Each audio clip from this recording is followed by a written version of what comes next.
Hi, everybody. I'm Sally. And I'm Deanna, and we are your listing specialists located in the beautiful Bellingham, Washington area. Mhm. And today we're going to be just discussing some current issues that we've been hearing concerns about with our clients and just through the real estate industry and how this whole pandemic is affecting the real estate industry. So, Exactly. yeah. Um, I did want to say, at the beginning here, before we get started, we are still working. People are still listing their homes, and people are being very careful about it. We have very strict guidelines about that. But the real estate industry did not come to a complete standstill. So I just wanted to get that out there up front. And we had three main questions that we wanted to answer today. And the first one is, Deanna, how is this different than some of the other economic downturns that we've seen in the past? Right. So there's three different types of recoveries that the experts talk about. There's a V-shaped recovery, an L-shaped recovery, and a U-shaped recovery. And the differences are obviously a V-shaped recovery is going to be very fast. So it goes down fast, but you recover also fast. The L-shaped recovery is you go down fast and then it's flat. So it takes a longer time to recover. And then the U-shaped recovery is, or the U-shaped, recovery is, obviously a slower down. You kind of bottom out for a little while and then a slower up. So Goldman Sachs, JP Morgan, and Morgan Stanley are all calling for a rapid V-type recovery. And some of the reason why that's going to happen is simply because of the way that pandemics, they look at history of pandemics and different economic slowdowns. And what they've found with pandemics historically is that you have this V-shaped type of recovery. And the reason for that is because a lot of times, the employment does the same V-shaped type of recovery. So everyone files for unemployment, businesses have to close, all of that. But when we get the go ahead to go back to work, it recovers quickly. Those people get off of unemployment, and so you have that rebound. Awesome. Yeah, and that's really what a lot of, as you can see there, a lot of people are calling for is a quick recovery because it hasn't been economic forces that are causing this. It's been an outside force. And so this has all sort of been done voluntarily and not been forced on us.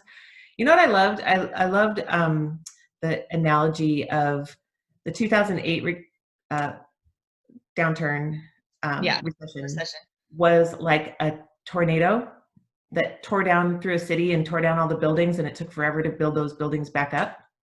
Yeah. And this is more like a big blizzard where the snow is still falling, like literally everyone's stuck in their homes, nobody can do anything, but the snow will stop falling and it will melt and the buildings and structures will all still be there. Right. Yeah. That's great. Yeah. So the other thing that we're looking forward to, this being a little bit more of a V-shaped recovery, is because the housing prices are probably going to bounce back as well. I'm going to share my screen again. Yes. And so a lot of people are very concerned. Obviously, this is one of our big things.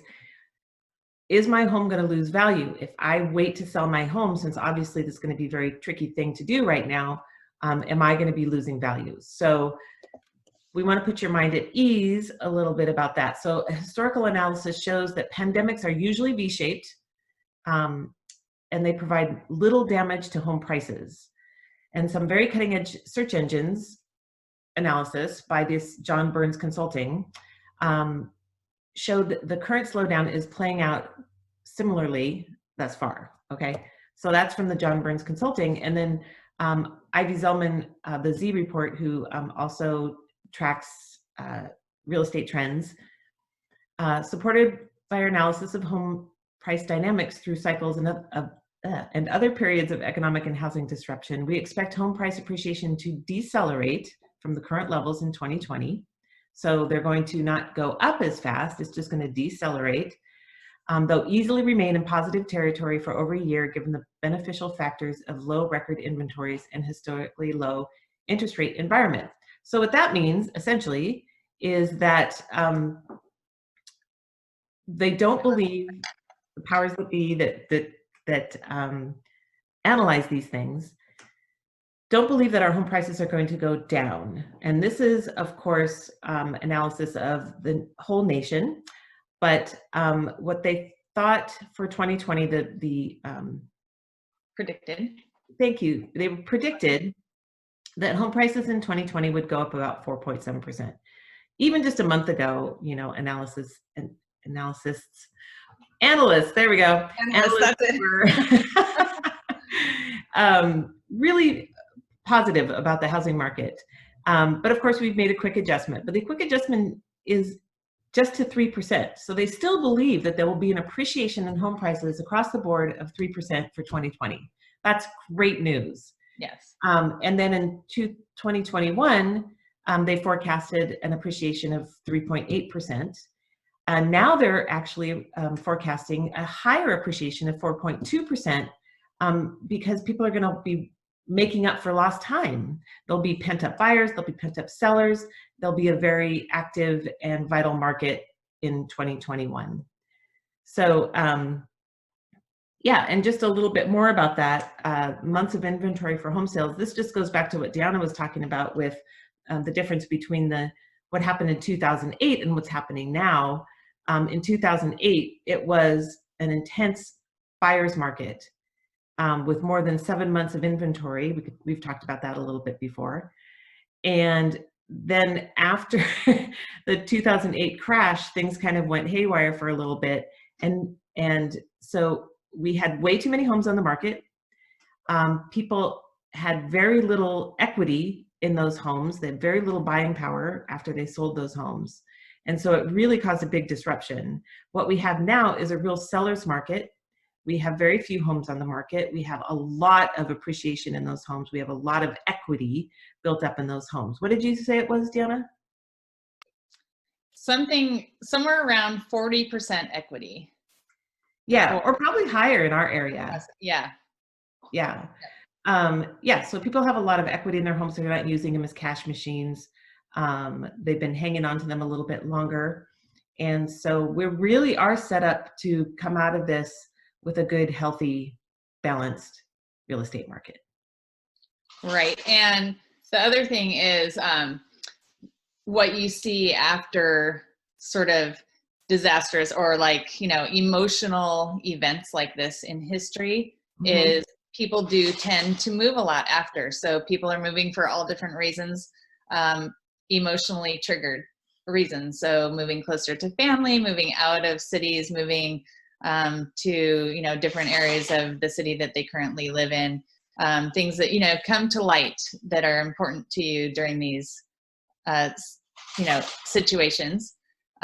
So yeah, I do believe that it's going to be quite active in the real estate market when we recover.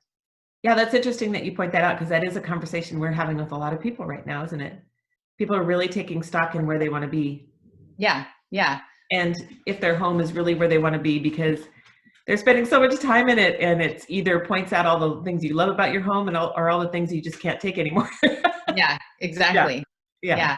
So you're right. It has been a very emotional thing. So, so next time.